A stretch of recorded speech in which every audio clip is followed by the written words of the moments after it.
Hello mga katol! Another day, another kwentuhan na naman tungkol sa mga isda mga katol. At kung inyo nga naaalala mga katol, ay ang ating last video ay mga nasugbak ang aking mga alagang isda mga katol. Kaya naman ngayong araw mga katol ay bibili uli ako ng isda pamalit sa mga nasugbak kong mga isda mga katol. At this very moment nga mga katol, ito na nga ang napili ko. Ewan ko nga mga katol, pag nakabili ako ng isda ay nagingiting pusa ako. At napag-isip-isip ko lang mga katol, na bakit ang mga ganitong isda na inilalagay sa mga aquarium ay bakit di na lang tinitimbang para per kilo na lang ang presyo. At habang pinapunch na nga itong mga pinagbibili ko mga katol, ay sumasabay nga ang pintig ng puso ko. Tugudug, tugudug, tugudug. Ay wag ka na magreklamo Mio, ginusto mo yan. Ay nako, ayoko na.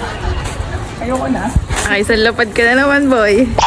Ay pagdating ko nga ng bahay ay agad-agad ko na agad inalwas ang aking mga pinamili mga katol. At ito nga si Diwata ay parang ang saya-saya sa kanyang bagong environment mga katol. At itong mga halaman ay kailangan ko na rin kunin. At itong mga pinamili kong kung ano-ano at mga buhangin ay akin na rin gagalawin. At syempre ang pinakamahalaga ang aquarium light para kita ko kaagad kung may nasugbak na.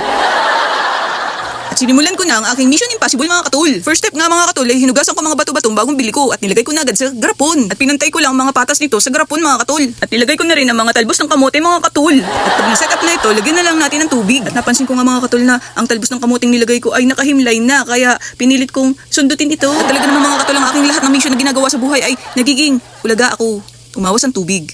At kada water change nga mga katol, kailangan natin itong patakan ng gamot para mawala yung chlorine na galing sa tap water natin. Ayan, at hinahalo-halo ko nga ang tubig para masarapan ng mga isda ko mga katol. Pagkatapos nga nito mga katol, kailangan na natin i-acclimate ang ating isda mga katol para hindi siya ma-water shock. At pagkatapos nga kay Diwata ay isinunod ko na si Duterte at si Marcos mga katol. At ganun pa rin ang pagkakasunod-sunod ng water change natin sa kanila mga katol. Ang aking ang tansya mga katol ay inaabot ako ng 2 oras sa pag-water change sa tatlong isdang ito mga katol. Dahil sa pag-acclimate pa lang mga katol ay inaabot na ako ng 20 minutes kada isda mga katol. Pero okay lang mga katol kasi kahit nakakapagod ako na may nag-enjoy sa ginagawa ko mga katol. Nice!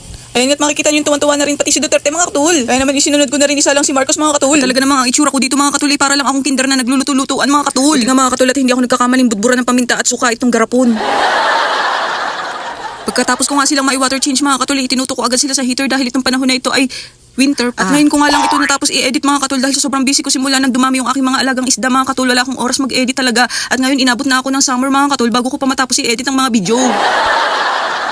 Kaya naman pag namamatayan ako ng mga isda ay sobrang lungkot ko at ako'y nagluluksa. Pero kapag in-upload ko na ang video na yun ako ay naka-move on na.